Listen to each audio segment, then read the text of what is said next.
Hola, ¿cómo están? Soy Alejandro San Francisco y estamos ya en septiembre en un nuevo programa de historia, libros y banderas. Y precisamente por ser el mes del 11 de septiembre hemos querido invitar ni más ni menos que a Marcos López Ardiles a propósito de su libro 1973, Causas de una decisión.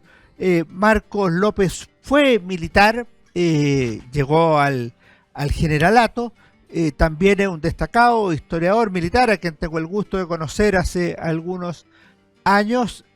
Ha sido profesor, es profesor en la Fuerza Aérea, fue presidente de la Academia de Historia Militar y también él es vicepresidente de la Sociedad Chilena de Historia y Geografía.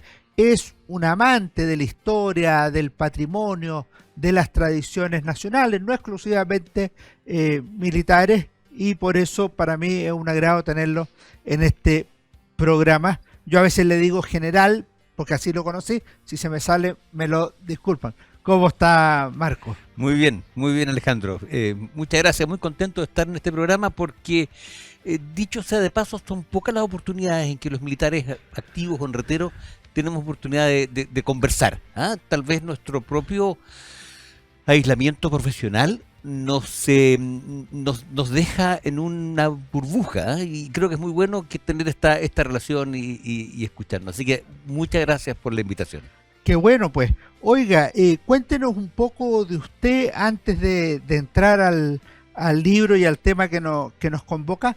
Y lo primero, yo no puedo dejar de preguntarle por la tradición militar. Dicen que hay como 7 López militares de usted hacia atrás o algo por el estilo. Cuando me dicen qué bonita la tradición militar de su familia, y yo les digo, mire, esta es una enfermedad genética de transmisión hereditaria, ¿no? Efectivamente, somos exactamente 10, en línea directa e ininterrumpida. Yo soy el número 9 y tengo un hijo que es teniente de ejército, que es el número 10. No sé si será el récord nacional o no, nunca me he dedicado a averiguarlo.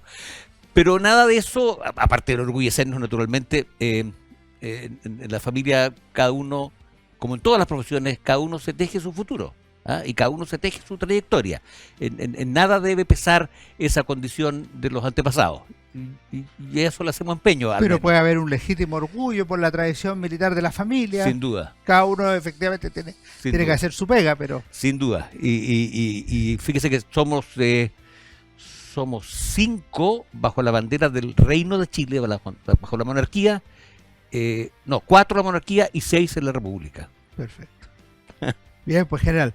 Oiga, no puedo entrar en materia sin preguntarle antes, ¿qué lo llevó a escribir este libro, Causas de una decisión 1973? Que es un libro que se lee bien, que es un libro informado, y que me parece, sí, curioso que un militar en retiro, es verdad, haya decidido escribirlo. Gracias, Alejandro, por esa pregunta, porque es a mi juicio fundamental. El año pasado, durante la celebración de los 50 años del golpe de Estado, escuché tantas cosas incompletas, tantos mitos, tantas anécdotas, y eché de menos una visión militar. Bueno, los militares protagonistas todos ya murieron o están muy ancianos, la mayoría murió. Desde luego los generales han muerto todos, los quienes ocuparon posiciones de relevancia. Yo en ese tiempo era muy joven, era cadete de la escuela militar, pero yo creo que la historia, como buenos profesores de historia nos han enseñado, solo sirve para aprender a vivir mejor. Solo sirve la historia en la medida que nos entregue una lección.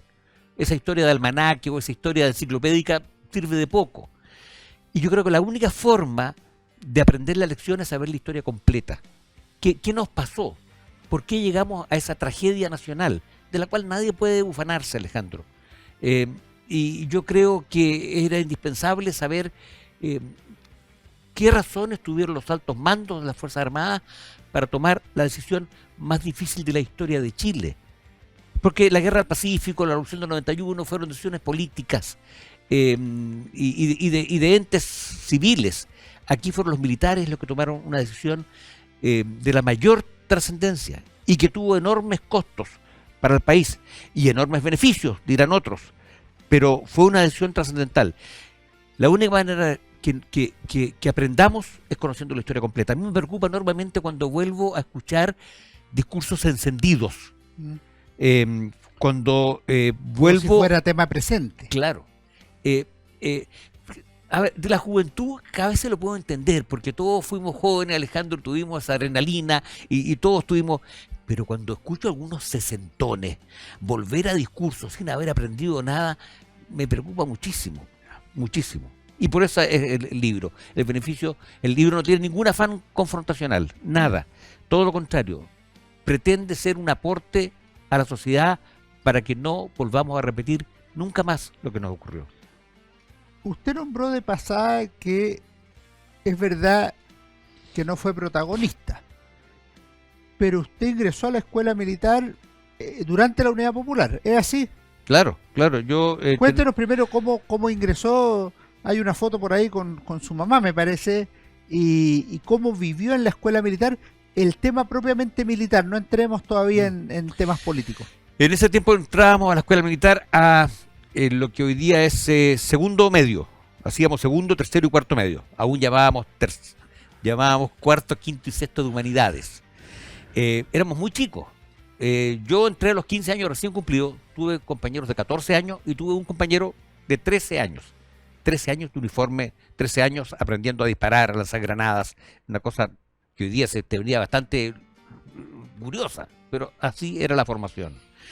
Y tuvimos una muy buena formación, tanto en lo científico humanista, porque la escuela militar tenía excelentes profesores de enseñanza secundaria, digamos así, como una estricta formación militar en una especie de santuario. La escuela militar era un claustro.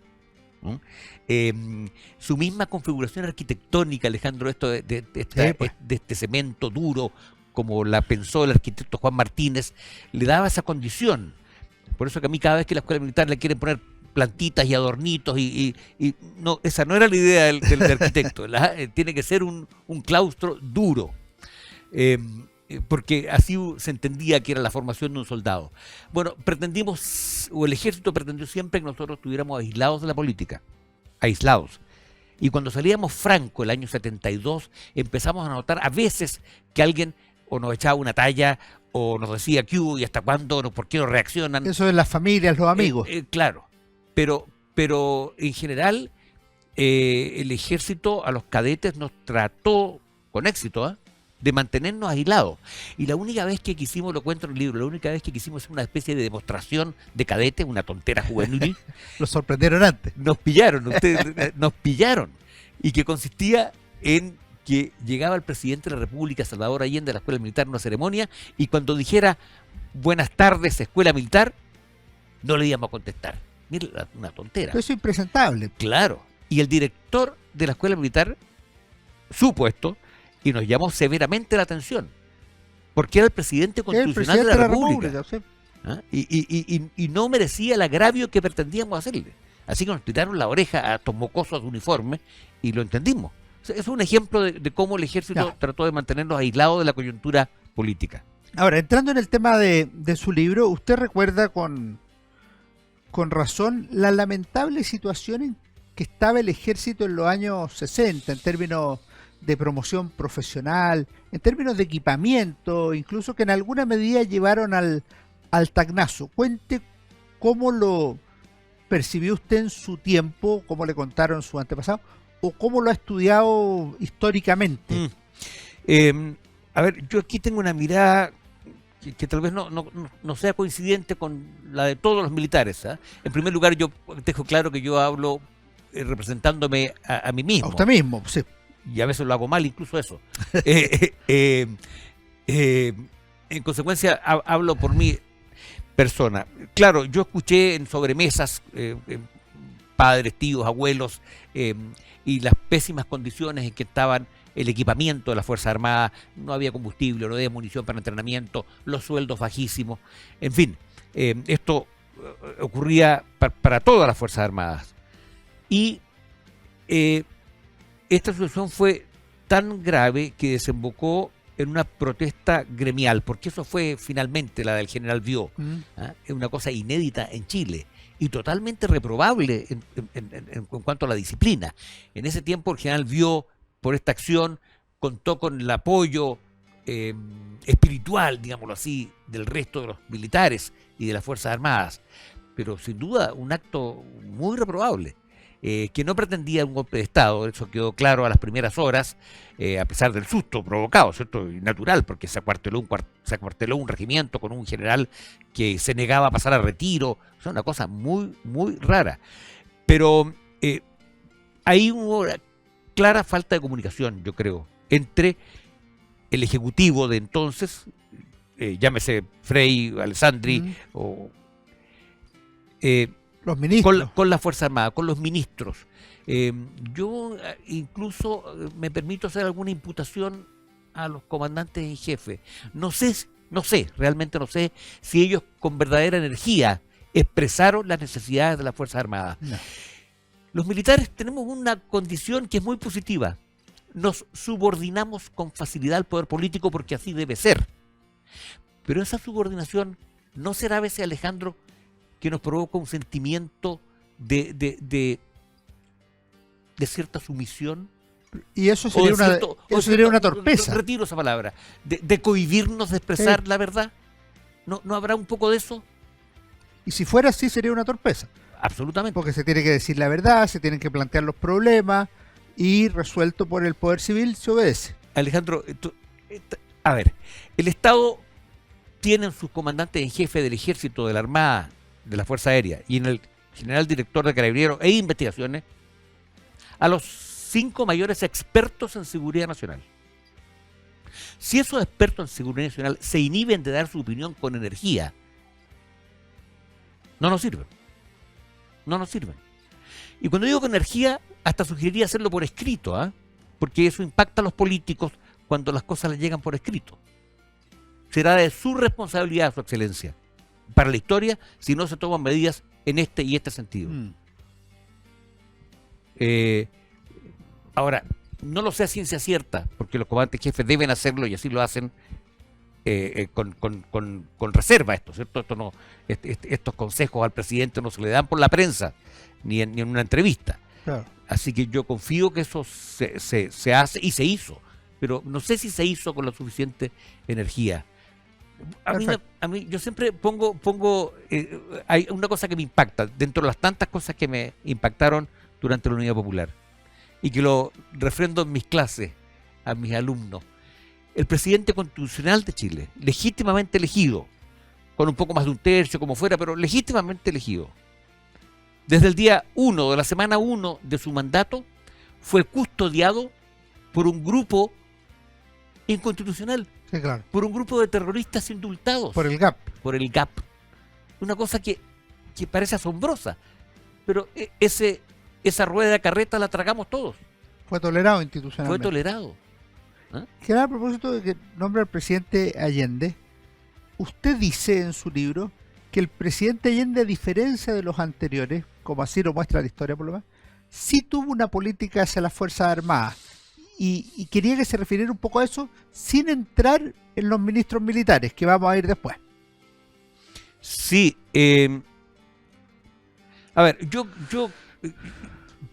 creo, pero es una sospecha que tengo, por testimonios, por conversaciones, que el presidente Allende efectivamente tenía un aprecio y un respeto por las Fuerzas Armadas.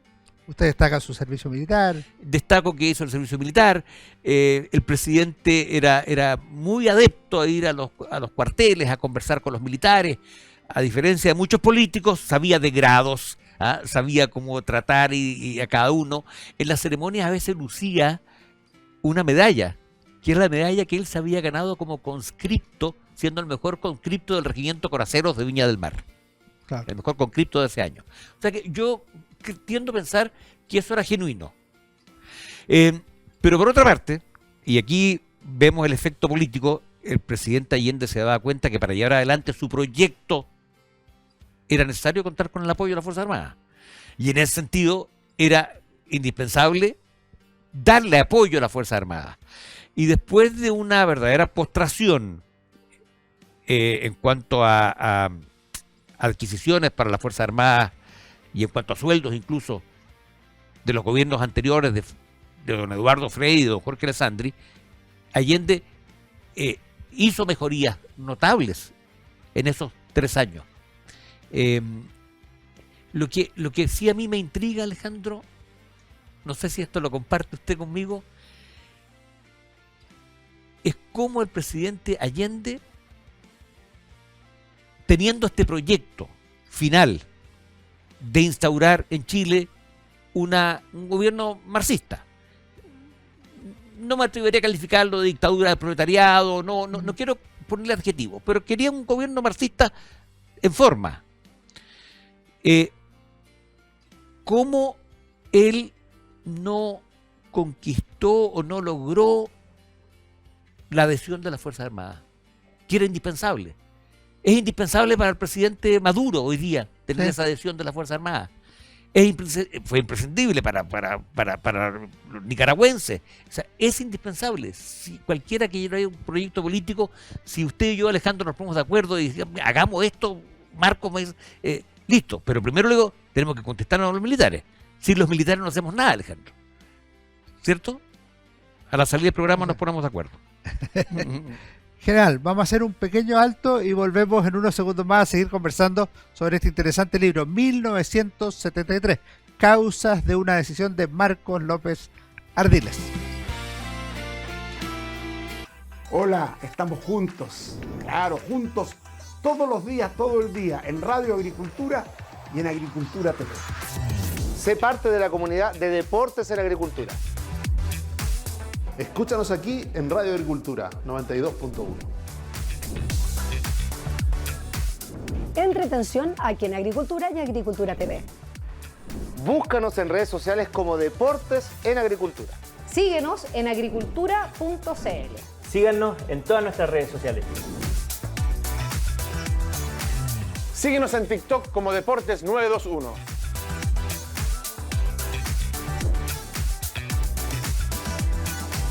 Aquí estamos conectados con Agricultura, más de 21 años liderando la audiencia gracias a su sintonía. Conectados con Agricultura. Sigue la programación de Deportes en Agricultura a las 7 de la mañana y a las 14 horas. Somos Agricultura. Somos Agricultura.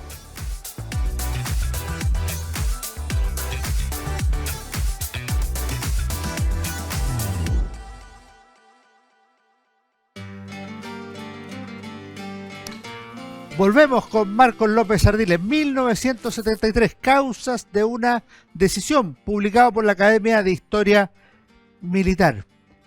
No le voy a preguntar por las Fuerzas Armadas ahora, sino por la vía armada, la lucha armada. En los años 60, y usted lo destaca acá, surge el MIRE en 1965, en el año 67 el Partido Socialista valida la violencia revolucionaria como inevitable y legítima para llegar al poder. Y ese es un tema que sigue. Usted le da mucha importancia como parte de la crisis institucional. Sí, y es un tema que lo he conversado bastante con gente de distinto pensamiento. Es cierto que las declaraciones del Partido Socialista en Linares y en Chillán legitiman la lucha armada y dicen que es una forma legítima de alcanzar el poder. O sea, no la descartan, todo lo contrario, le dan cierto privilegio. Hay amigos míos de izquierda, que los tengo varios, soy egresado de Ciencia Política de la Chile, así que me dice, pero Marcos, me dice, esa es una retórica, Marcos, por favor, era una retórica del partido, encendida, por cómo eran los tiempos, Marcos, pero ¿cómo ustedes se creyeron que nosotros íbamos a hacer la lucha armada? Se tragaron ese cuento. No sé si lo ha escuchado, esa sí. Argumentación. Que parece plausible porque cuando uno lee los discursos de la época eran todos igual de encendidos. O sea, no ¿para qué decir de algunos que eran más encendidos? Había personajes que tenían... Pero sí es evidente, y eso está comprobado, que hubo entrenamiento para lucha armada, que hubo aquí en Chile cubanos entrenándose y que hubo chilenos que se entrenaron en Cuba. ¿En qué dimensión? ¿En una dimensión necesaria para oponerse a las Fuerzas Armadas chilenas? Imposible. Para ser las Fuerzas Armadas que estaban entrenadas para enfrentar una hipótesis vecinal 3, como llaman los militares, a una amenaza de 3 países, por supuesto que no iban a ser derrotados por estos grupos armados que se estaban funcionando. Pero había que esperar que esos grupos armados siguieran creciendo entonces. ¿Hasta cuándo había que esperar? ¿Hasta que fueran fuertes y potentes? ¿En qué fecha? ¿2 años más? ¿3 años más? En la Argentina esperaron bastante tiempo hasta que los grupos armados llegaron a tener tal potencial que asaltaron varios cuarteles militares. Ahora, en el caso chileno, no parece haber una reacción muy relevante del poder político o de los propios uniformados, más allá de algunas, por ejemplo, artículos y preocupaciones manifestadas en el Memorial del Ejército de Chile y en otros lados. Eso es lo asombroso. Yo estoy de acuerdo con usted y es una crítica que hago a mis compañeros militares de entonces, a mis colegas militares, porque al menos no ha llegado hasta mí documentos de alguna protesta enérgica. La primera vez que los militares tienen un pronunciamiento leal y detallado al presidente es ese documento que se ha llamado el Memorándum de los 15. Sí, el de julio del 73. Exactamente. Donde 5 generales de ejército, 5 generales de la Fuerza Aérea y 5 almirantes le elaboran un listado de sugerencias al presidente. Pero era un poquito más que eso. Sí, bastante avanzadas. pero ninguna, para que nuestros oyentes nos entiendan, en un largo listado, decirle, presidente, mejor en esto, evite usted los grupos armados. Ya, pero perdón la interrupción general, pero el memorándum del 1 de julio del 73 viene reproducido acá, página 233 y siguiente, y derechamente aquí hay deliberación política. Claro. Hay deliberación política. De los militares en servicio activo. Pero que entendamos qué es la deliberación. Vamos a caer en otro tema. Es deliberación cuando yo a usted, que es mi presidente, le expreso en forma confidencial y no por la prensa, en un documento, lo que creemos que usted debe hacer para mejorar su condición. Porque ese fue un documento totalmente reservado, ultra reservado, creo que es la palabra que usan. Jamás no se usa esa palabra, pero sumamente reservado. Y se le hace entregar al presidente vía ministro de Defensa. Sí. Y el presidente de la República ni siquiera contesta ese documento, ni siquiera se da por aludido. Entonces, yo creo que esa es la primera y única manifestación que ha llegado a mi vista como pseudo historiador que soy, basándome en fuentes documentales. Es el único documento y es sumamente interesante y muy desconocido. Es muy desconocido. Nosotros en la historia de Chile, de la Universidad de San Sebastián, lo citamos, lo usamos bastante. Pero mire, medida inmediata que sería necesario adoptar, le dicen los uniformados al presidente Allende, dar primera prioridad a la promulgación de la ley que define la área de propiedad privada, mixta y estatal. Para ponerlo en el contexto histórico, el presidente Allende y la Unidad Popular no querían eso, y la democracia cristiana sí querían eso. O sea, lo que están diciendo los militares es, haga lo que dice la democracia cristiana. Eso es lo que está diciendo. Claro. Pero dice, hágalo pronto y hágalo legalmente. Pero haga como dice la democracia cristiana, no como quiere la Unidad Popular. Claro, porque ya se le había pasado el plato a la Unidad Popular. Claro. Entonces, eso es meterse en política. Claro, pero sin duda. Pero es que quien no se metía en política en ese entonces. Pero era meterse en política para evitar un golpe militar. De acuerdo, sí, pero dándole la razón a la oposición. Claro. Pero lo que se pretendía era decirle, presidente, ponga atención en estos aspectos. Ahora hay cosas que le dice, porque no le dice, pare la reforma agraria. No, le dice, lo que tiene que hacer es las reservas, hágalo bien. Sí, hágalo con los límites legales. Con los límites legales. Sí. No le dice pare la estatización, no, pero hágalo como corresponde. Sí. Entonces, son algunas sugerencias bastante sensatas. O sea, en ningún momento le dicen eche atrás su proyecto marxista, no, pero hágalo legalmente, lo que parecía una contradicción. Es que era una contradicción. Claro.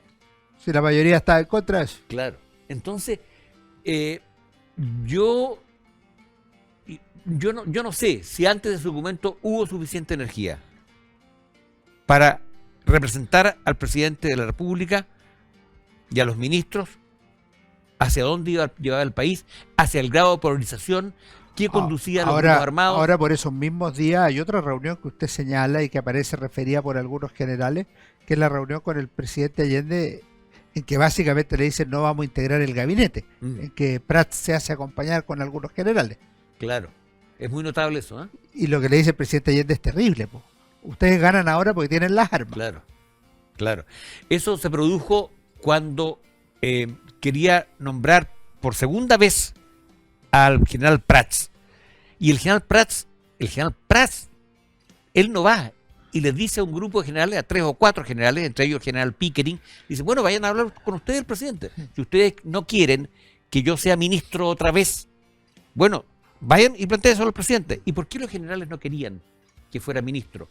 Porque necesitaban al comandante en jefe dentro de las filas del ejército, porque el ejército había probado por primera vez una fractura. El 29 de junio. El 29 de julio con el levantamiento del blindado 2. Claro. Entonces los generales decían, no, mi general, no se vaya de ministro. Y esto fue poquitos días después. Necesitamos que usted dirija el ejército que se está fraccionando. Bueno, y finalmente se va igual y es ministro. Pero al mes siguiente, porque en el cambio de mando del 5 de julio no hay militares. ¿Cómo maneja la fecha, Alejandro? Increíble. es que es súper preciso sí. Estoy tratando de ver dónde tiene fondeado el calendario con la fecha. No hay. Nada. Así que el general Prats asume efectivamente para los auditores el 9 de agosto en el Gabinete de Seguridad Nacional. Y general, vamos a eso entonces. ¿Cómo evalúa usted históricamente la incorporación de los militares a los gabinetes del presidente Allende? Esto hubo uno suelto por ahí en el Ministerio de Minería, pero después lo que se podría llamar la incorporación política se produce después del paro de octubre con el general Prats como ministro del Interior y el Gabinete de Seguridad Nacional de agosto de 1973. Yo tengo interpretaciones, Alejandro, no puedo dar seguridad de lo que digo. Cuéntenos su interpretación. Por una parte, desde el punto de vista militar, yo siento, además por lo que escuché, que los militares sentían el genuino deber de colaborar al presidente a sacar adelante su gobierno. O sea, en vista de la situación realmente aflictiva en la que estaba cayendo el país, ellos dijeron, no podemos imaginarnos esta ayuda que nos pide el presidente. Yo sé que eso ha sido muy criticado hoy día, y que Allende de alguna manera les hizo pisar el palito y los hizo deliberar, y que los militares se prestaron para eso. Pero yo me pongo en los zapatos de ellos en ese momento. ¿Era posible negarse a la posibilidad? Además se lo estaba viendo el presidente de la República, su superior jerárquico. Pero aún así era posible negarse a participar del rescate de esta situación afectiva. Entonces, yo creo que hay que mirarlo en amplitud. Eso desde el punto de vista de los militares, este afán de colaboración que ellos, tal vez hasta ingenuamente, ingenuamente porque no tenían ni tenemos preparación política, creyeron poder ayudar. Pero desde el punto de vista del presidente, yo creo que el presidente los usó. Porque era curioso, porque al que nombraban ahí era al general tanto, o al almirante tanto, en tal o cual ministerio, pero solo ese general o almirante. En consecuencia, lo que tenía a sus órdenes en el ministerio tal o cual era el mismo equipo de la Unidad Popular, sí, claro, que no tenía ningún interés en revertir o en mejorar el rumbo, ninguno. Eso valió que tempranamente el almirante Huerta renunciara al ministerio. En enero del 73. Claro, mucho más temprano. Y el propio general Ruiz Dañó, ¿se acuerda, Alejandro? Sí, claro. Decide renunciar porque se da cuenta que Faibovich, parece que era su subsecretario. Eso fue claro. Con los camioneros no le cooperaba. No había acuerdo. Así que las 3 semanas, este flamante... Antes, fue el 17 de agosto y había asumido el 9 ¿Dónde de está el agosto. calendario? ¿Dónde está? Había asumido el 9 de agosto, el 17 de agosto. Lo que pasa es que después se precipita la caída de Prats. Entonces, volviendo a la pregunta, yo creo que el presidente Allende, de gran muñeca política de la cual él se ufanaba, dijo, al poner a los militares en los ministerios, doy la sensación de seguridad, doy la sensación de cambio de rumbo, pero no hay tal cambio de rumbo. Perfecto. Ahora, en eso se colabora y como dice usted, tal vez no había otra opción. Pero usted también muestra ciertas grietas o desafectos de los uniformados hacia el gobierno o la cultura política del gobierno y de la Unidad Popular. Por ejemplo, cuando llegaban vestidos de una forma impropia a actividades propias de la institución castrense. Yo percibo eso también en la narración de la visita de Fidel Castro, como una sobrepolitización de la sociedad y por ende que puede afectar a la institución. Y ahí está el caso de Alberto Labé, me parece que está ahí. ¿Cómo ve usted ese distanciamiento también? A ver, yo creo que por naturaleza, y aquí me estoy metiendo en camisa de 11 varas, yo creo que por naturaleza los profesionales que han jurado morir para defender a la patria, para defender a la nación, que la Constitución les dice que las Fuerzas Armadas existen para la defensa de la patria y son esenciales para la seguridad nacional. Bueno, esos militares naturalmente son refractarios a cualquier ideología internacional que supere la condición nacional. Creo que se entendió. En consecuencia, cualquier viso de una bandera rara que no sea la bandera chilena, cualquier viso de una ideología internacional que obedezca a dictados de otra capital, Moscú podría ser, ¿cierto? Naturalmente los militares chilenos la rechazan. En consecuencia, no era un rechazo al presidente Allende, que era un senador de prestigio de tantos periodos, con el cual lo conocíamos, pero cuando se instaura la Unión Popular bajo esa concepción marxista, por primera vez una coalición marxista, con eso naturalmente a los militares les fue antipático. Y Fidel Castro era un fiel reflejo de eso. Por supuesto, era la encarnación misma de aquello. Y además el de haberse quedado 26 días, 27 días en el país, produjo un escozor. Pero aún así, Alejandro, se mantenía la subordinación al poder político. ¿Ah? A pesar de estas pataletas y a pesar de alguna pifia en una ceremonia militar. Y ante esas reacciones, los altos mandos llamaban, no solamente llamaban, sino que exigían disciplina en la Fuerza Armada. ¿No? O sea que es una cosa bien ambivalente y es necesario conocerlo, porque yo creo que hasta el final los altos mandos tuvieron el anhelo de que el gobierno de Allende enmendara rumbo en aquello que era indeseable. Y yo creo que, lo menciono en el libro, las razones fundamentales fueron el peligro de una guerra civil. La guerra civil, para que eso lo explique usted, las guerras civiles se producen cuando las Fuerzas Armadas se dividen. Sí, claro. ¿Ah? Usted, que es el mayor especialista en la Revolución del 91, eso lo sabe perfectamente bien. ¿Ah? No basta con un pataleo entre el Senado y el Ejecutivo. Tiene que haber una división de las Fuerzas Armadas, como se produjo en 1891, que nos costó más muertos que la Guerra del Pacífico.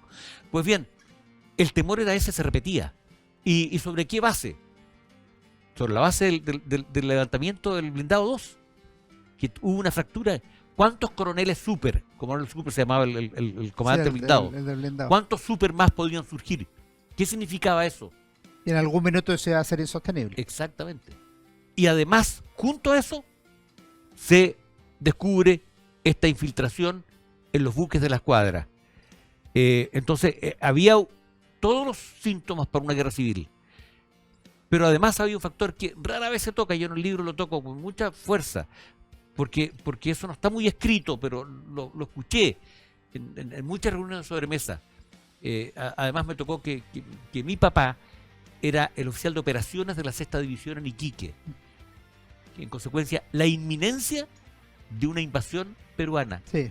En ese aprovechando la circunstancia de debilidad chilena. Velasco Alvarado, el general Velasco Alvarado, el presidente del Perú, quería una revancha de los terrenos perdidos en la Guerra Pacífico.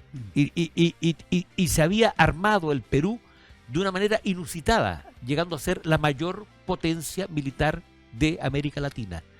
Tal vez superado ni siquiera, porque tenía una fuerza aérea que superaba a la brasilera y a cualquiera. Entonces, ese cóctel de una guerra civil sumado a una guerra internacional por primera vez en territorio chileno, Alejandro, porque esa guerra iba a ser en Chile. Demasiado riesgo. No como la guerra de la Confederación o la guerra del Pacífico, iba a ser en Chile. Por eso también tengo amigos de derecha, Alejandro, y cuando me dicen un poco petulante, Marcos, fuimos nosotros los que con el paro los pioneros, miren los gremios como, logramos que ustedes... No fue eso.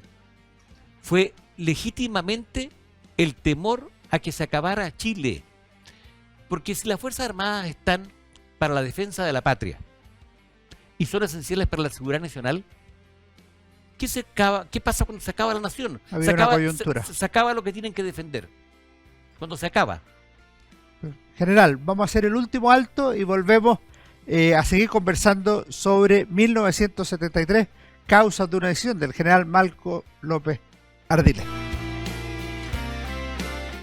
Hola, estamos juntos, claro, juntos, todos los días, todo el día, en Radio Agricultura y en Agricultura TV. Sé parte de la comunidad de Deportes en Agricultura. Escúchanos aquí en Radio Agricultura 92.1. Entretención aquí en Agricultura y Agricultura TV. Búscanos en redes sociales como Deportes en Agricultura. Síguenos en agricultura.cl. Síganos en todas nuestras redes sociales. Síguenos en TikTok como Deportes 921.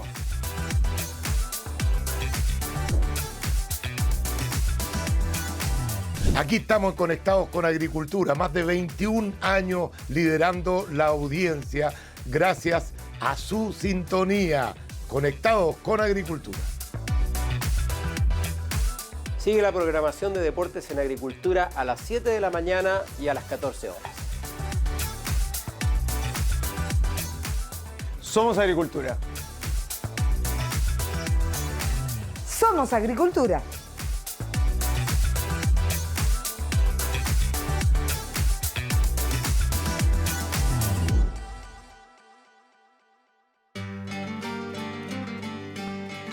Con Marcos López Ardiles hemos conversado sobre 1973, causas de una decisión. Y quiero llevarlo a la decisión. ¿Cómo se planificó el 11 de septiembre en términos militares? Porque usted descarta, por ejemplo, la intervención extranjera. Usted dice esto se empieza a planificar al interior de la Fuerza Armada, el plan Cochayuyo, en la Marina, los ejercicios contra la subversión, y en la Academia de Guerra, en el Ejército y así, distintos casos. Sí, a mí me lleva a descartar quién tuvo influjo extranjero de Estados Unidos, hablemoslo en castellano, qué es lo que tanto hay un mito sobre eso. No hay un mito, es una verdadera verdad revelada de parte de la izquierda, que fue Estados Unidos el que impulsó, y Kissinger, con nombre y apellido. Sí, y lo dice el presidente Allende en su discurso final: el capital foráneo, el imperialismo unido a la reacción, bla, claro. bla, bla. Indiscutiblemente hubo influencias políticas de Estados Unidos, incluso con envío de dólares. Pero hasta donde yo he logrado averiguar, y en esto me cooperan el señor Kornblum y la señora Funk, que son dos investigadores, uno norteamericano el primero, el chileno el otro, que hurguetean en todos los archivos norteamericanos. Claro, los documentos desclasificados. Todos los documentos clasificados. Y ahí salen cosas increíbles y realmente algo que puede cooperar la historia, pero en ninguna parte han logrado determinar qué documentos o qué formas de presión o de influencia hubo o conexiones hubo con los militares. Kissinger, en una frase que me parece notable, se queja, y lo pongo en el libro, dice que los militares chilenos son tan imbéciles como lo fueron los militares alemanes con Hitler. Así nos trata Kissinger. Tan imbéciles como fueron los militares alemanes con Hitler. O sea, era tal el grado de sumisión a Allende que éramos imbéciles. Ya. En consecuencia, descarto Perfecto. esa, por lo menos los documentos que se conocen. Sí. Luego, La planificación. yo creo que en cuanto a la planificación, a mí se me ocurre que nadie planificó un golpe de Estado, Alejandro, porque era muy delicado. O sea, llamar a Sí, 7 claro. mayores, a 5 capitanes de fragata, y decirles, señores, estamos a un mes, tenemos que planificar un golpe de Estado. No, nadie dice eso. Creo que nadie lo dijo. Entonces, ¿qué se usaba? ¿Y qué se usa hoy día? Son planes de seguridad interior para prevenir desmanes o situaciones de emergencia en el país. Las Fuerzas Armadas tienen planificación para eso. Y esa planificación, imagínense cómo estaba de detallada en esos momentos. Porque había una situación de efervescencia nacional que obligaba a que esos planes estuvieran al día y muy actualizados. Entonces, y esos mismos planes servían para una cosa o la otra. Servían para defender, porque eso a propósito de seguridad nacional era para defender al Ejecutivo, para defender al presidente de cualquier desmán o cualquier situación que se presentara poniendo en riesgo la seguridad. Pero a la vez, esa misma planificación servía para dar un golpe de Estado. Ahora, ¿usted le asigna alguna importancia a que hubieran estado juntos en la misma ciudad el general Arellano por el Ejército, Giovane por Carabineros y Merino por la Marina, obviamente? ¿Qué relevancia le asigna al general Pinochet antes del 11 de septiembre y ciertamente el mismo 11? A ver, aquí, Alejandro, otra vez trato copiando a mis buenos profesores de historia, de ser lo más objetivo posible. Y si usted me habla de la figura de general Pinochet, por un lado se ha tratado de levantar su figura como el verdadero y único planificador del 11 de septiembre. En alguna medida él lo levanta así, pues en el día decisivo. Él mismo así lo plantea, y toda una cohorte también. Y luego hay otro sector que dice que no, que el general Pinochet fue un aparecido, que se subió a última hora, que no tenía idea de esto. Yo quiero penetrar en la psicología del general Pinochet. Mire qué pretencioso estoy. Era un hombre en el ejército reconocido por su severidad, por su corrección. Era absolutamente un soldado, con algunas tendencias intelectuales, especialmente en el ámbito de la geopolítica y de la historia, en la cual destacaba. Pero era netamente un soldado. Entonces, su condición de soldado rechazaba a cualquier pronunciamiento o cualquier aspiración política. Incluso en el Comité de los 15, él critica al Comité de los 15 en su momento. Dice, no, esto es deliberar. Y no fue a todas las reuniones. Fue a la primera y nada más. Sí. Le cargó. Porque lo vio como una conspiración. Entonces, ¿cómo este señor ahora pretende ser el líder del golpe militar? Del pronunciamiento militar, como suele decirse, eufemismo que yo no comparto plenamente. Me han retado mucho por eso, usted comprenderá. Entonces, yo efectivamente creo que en su condición de jefe de Estado Mayor del Ejército, segundo del Ejército, y comandante jefe subrogante, mientras el general Prats era ministro, yo creo que efectivamente él trabajó tesoneramente, como él lo dice, en los planes de seguridad interior. Por ende, en el golpe. Por ende, en el golpe, pero de carambola. Ya. ¿Me entiende?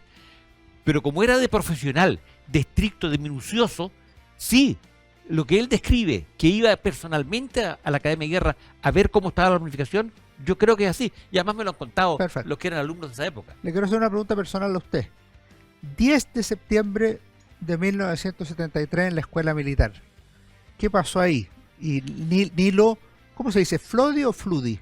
Nosotros le llamamos Nilo Fladi. Fladi. Ya, A perfecto. pesar de que doble O, Fladi, Nilo Ya, Fladi. Nilo Fladi. ¿Qué? A ver, le voy a contar rápidamente. Nuestro director anterior se llamaba Alberto Lavie Troncoso, que para nosotros era un Director líder, de la Escuela Militar. Director de la Escuela Militar. Lo querían mucho. Lo queríamos mucho, había sido director por 4 años, cosa inusual. Era un hombre de un carisma extraordinario. los cadetes éramos hinchas de nuestro director. ¿Ah? Al revés, los subdirectores, los comandantes de batallones nos podían atrincar, pero al director lo queríamos mucho. Y de este propio director sabíamos que, o era fácil intuir, que él rechazaba cualquier gobierno marxista. Nunca lo dijo abiertamente, pero era fácil intuirlo. Y de hecho, él es llamado a retiro a raíz de un discurso de la graduación de oficiales y de un par de conductas posteriores a ese discurso. Pero eso es lo marginal. Y nos llega a la escuela militar un nuevo director, un señor que había sido excelente atleta, se llama Nilo Fladi, coloquialmente un gringo medio parco, ¿ah? A diferencia de este señor, este coronel lleno de carisma, lleno de ángel, nos llega así que, imagínense, nosotros teníamos 16 años, 17 años, y en nuestra mirada juvenil decíamos, nos mandaron un comisario político. Ya, estaban interviniendo. Nos mandaron un comisario político. Resulta que el comisario político resultó ser un soldado ejemplar y un gran director. Su sangre anglosajona se notaba porque no era necesariamente muy extrovertido, pero tuvimos plena confianza en él. Y ese día 10, volviendo al día 10, a la hora de retreta en la noche, no nos dice que iba a haber un golpe de Estado, una intervención militar, pero hace una analogía a él con el Alcázar de Toledo. Nosotros a nuestra escuela militar le llamamos el Alcázar. ¿Ah? Sí. Entonces él nos relata que la historia del coronel Moscardó. Exactamente. ¿Ah? El Alcázar asediado. Y él nos cuenta esa historia. ¿Con su qué? ¿Ah? Nos diciendo, bueno, ante cualquier circunstancia hay que defender el Alcázar. Todos quedamos muy motivados con el relato. Que era porque habían amenazado con matar al hijo del coronel Moscardó. Y el hijo llama llaman al coronel Moscardó y le dicen, vamos a comunicarlo con su hijo. Papá, dicen que me van a matar si es que tú no entregas el Alcázar. Bien, hijo, encomienda tu alma a Dios y arriba España. Exactamente. Y lo matan. Claro. Terrible. Yo he estado en el despacho con Moscardó. No sí, sé si tremendo. Es increíble. Toledo. Bueno, entonces, todo eso nos cuenta el coronel Fladi esa noche. Quedamos encendidos. Y ya vestidos de combate, y nos hicieron entregar armamento esa noche, lo que era muy raro. No munición, pero dormimos con los fusiles a los pies de la cama. Ya. Curioso. Raro. Y ese día tuvimos diana, normalmente la diana era a las 6 de la mañana, golpe de diana, un cuarto para las 6 y diana a las 6. El golpe de diana es una especie de diferencia que le hacen los militares de decirle vamos a levantarlo. ¿Eh? Suele ser con una trompeta en la oreja, pero así de cariñoso. Pero ese día se adelantó la diana por lo menos en 30, 40 minutos. Perfecto. Y sin que nos dijeran nada, asumimos, yo estaba en tercer año, la defensa del perímetro del cuartel, y los de cuarto año inmediatamente atentos para salir de la escuela. A esa hora todavía no sabíamos qué pasaba. Pero había que estar preparado. Recién nos impusimos cuando sentimos los aviones de la Fuerza Aérea pasar por el bombardeo de La Moneda. Ya un par de horas después. Y escuchar la radio. Ahí recién supimos efectivamente lo que pasaba. General, la última pregunta después de esta entretenidísima conversación, momentos dramáticos, duros de la historia de Chile, pero que hay que conocer. Recomendación de libros, que yo lo conozco hace muchos años, usted es un gran lector, va a presentaciones de libros, presenta libros, lee. ¿Qué nos podría compartir con nuestros auditores de Historia, Libro y Bandera? A ver, primero un clásico que a mí me impactó cuando estudió ciencia política. Tal vez de todos los clásicos que me hicieron leer, hay uno que me cautivó mucho, que es Los papeles del federalista. Ya. Los norteamericanos. Los norteamericanos. Porque yo creo que hay una descripción del funcionamiento del gobierno y de la democracia que es notable. Del último cuarto del siglo XVIII. Claro, uno suele decir, tal vez con cierta, porque es mucho más importante referirse a Platón, a Aristóteles, pero yo creo que ahí hay un tratado práctico que lo recomiendo mucho. Los papeles del federalista. Y acabo de terminar de leer un libro cautivante con la prosa entretenida de José Rodríguez Elizondo, que se llama Chile y la ley de la selva. Lo tuvimos acá, José Rodríguez Elizondo, conversando sobre ese libro. Sí, sobre ese libro. Bueno, bueno, como todas las cosas que escribe don Pepe Rodríguez, resulta resulta tan entretenido y además cosas que él vivió. ¿Ah? Mezcla muy bien la autobiografía con la reflexión. Y con la teoría, con el deber ser. ¿Ah? Entonces hay, tal como dice, hay la anécdota propia, el deber ser de la teoría y lo que él vivió, lo que a él le consta. Lo recomiendo mucho. Marcos López Ardiles, muchas gracias por habernos acompañado en Historia, Libros y Banderas. Bueno, y seguimos viéndonos en tantas cosas. Exactamente, gracias por la invitación, Alejandro. Ustedes no se vayan, viene mi recomendación de libros como cada semana en nuestro programa Historia, Libros y Banderas.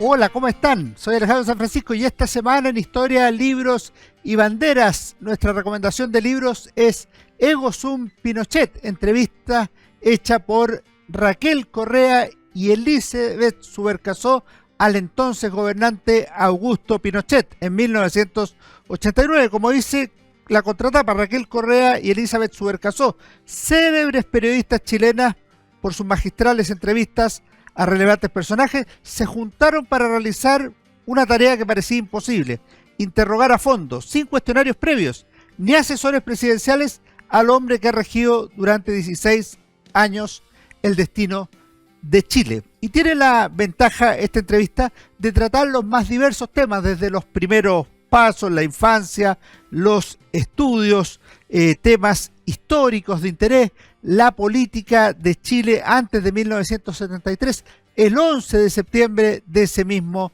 año, las relaciones con los Estados Unidos, la situación de Chile en el gobierno del propio general Pinochet y otros temas relevantes como violaciones a los derechos humanos, los apoyos que tuvo, el plebiscito de 1988 y otros de carácter político. Me parece que es un libro que permite acercarse al personaje, obviamente de primera mano, a través de una larga entrevista publicada por Editorial Zigzag.